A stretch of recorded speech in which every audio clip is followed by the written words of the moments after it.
am ready! GMA Weather, serbisyong totoo ng GMA News.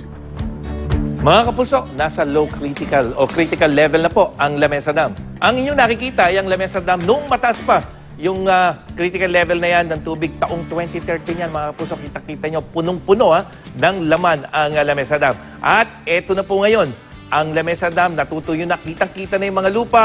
Ayan ay base sa monitor. Ayan, yung nakikita yung tore na yan, yan na po yung kaninang nakita yung puno ng tubig.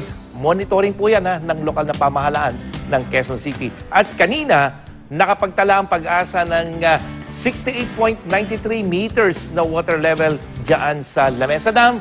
Mas mababa na yan sa low critical level na 69 meters.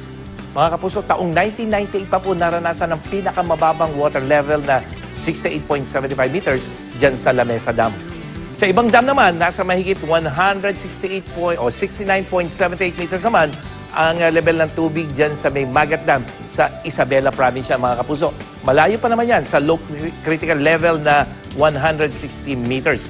Mahigit 204.95 meters naman ang water level dyan sa may Pantabangan Dam, Nueva Ecija naman po yan, at ang low critical level 171 meters. At 200.59 meters naman po ang antas ng tubig sa Angat Dam sa Bulacan.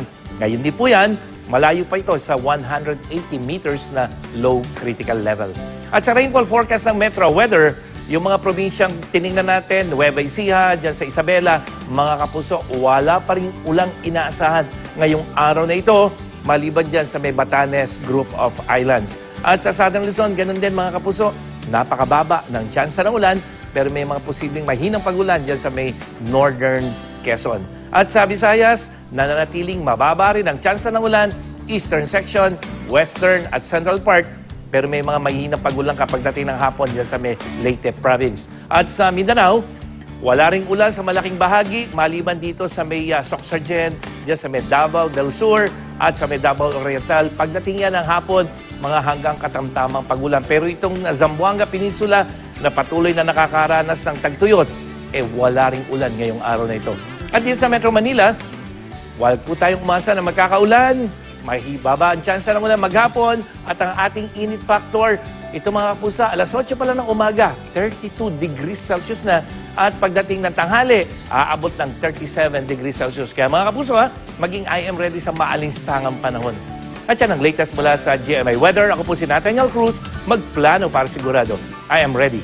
Serbisyong totoo ng GMA News.